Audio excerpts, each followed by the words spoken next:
আল্লাহর অর্ডারে সুলাইমান নবী একটা সিংহাসন বানাইছিলেন। সিংহাসনটা লম্বা ছিল 27 মাইল লম্বা।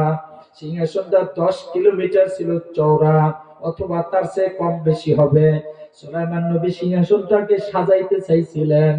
আল্লাহ অর্ডার দিয়েছেন, প্রায় 1 ফিট চওড়া স্বর্ণ দিয়া ঢালাই দিয়া ডেকোরেশন করছেন। জোরে কোন সুবহানাল্লাহ। ডান দিকে 300 মানুষ মন্ত্রীর চেয়ার, বাম দিকে 300 জিন মন্ত্রীর চেয়ার।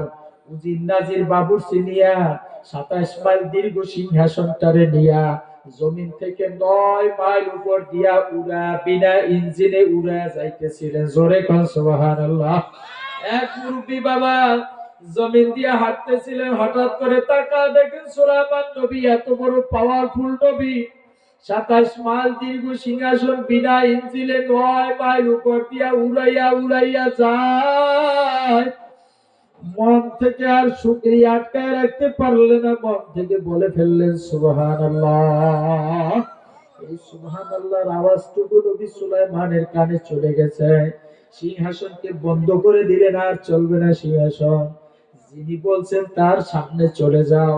মুরব্বীর সামনে যে সুলাইমান নবী জিজ্ঞেস করলেন, হে মুরব্বী বাবা, যে আপনি কি সুবহানাল্লাহ বলছেন? মুরব্বী বললেন, হ্যাঁ আমি বলছিলাম। বাবা, আমার অন্যায় হলে আমাকে মাফ করে দাও।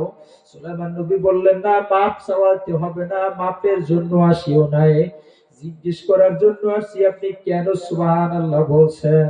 মুরব্বী বলে, আপনি দীর্ঘ 27 মাইল দীর্ঘ সিংহাসন, এই জিন মন্ত্রী মানুষ মন্ত্রী নিয়া জমিন থেকে এত মাইল উপর দিয়া এত বড় সিংহাসনটা বিনা ইঞ্জিনে উড়ায় নিয়ে যাচ্ছেন, এটা দেখে আমি আর সহ্য করতে পারি না, এজন্য আমি আমার জবান থেকে সুবহানাল্লাহ বলছি।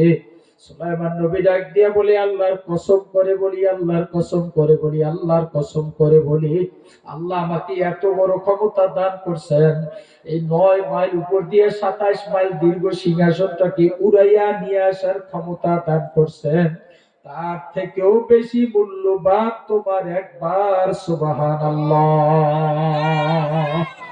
ইন্নাল্লাযীনা আমানু ওয়া আমিলুস সালিহাত, সূরাতুল কাহফের 107 নম্বর আয়াত দিয়ে আমার আল্লাহ বয়ান করে শোনান, নিশ্চয়ই যারা ইসলাম মাইনা নিছো, নিশ্চয়ই যারা ঈমান মাইনা নিছো, ঈমানের মালিক হয়ে গেছো, ওয়া আমিলুস সালিহাতে, আর ভালো কাজ করছো, এই দুই সনদের যারা মালিক, কানাত লাহুম জান্নাতুল ফিরদাউসি নুজুলা, আমি আল্লাহ তাদেরকে জান্নাতুল ফিরদাউসের মেহমানখানা রেডি করে রাখছি। ঘোষণাকার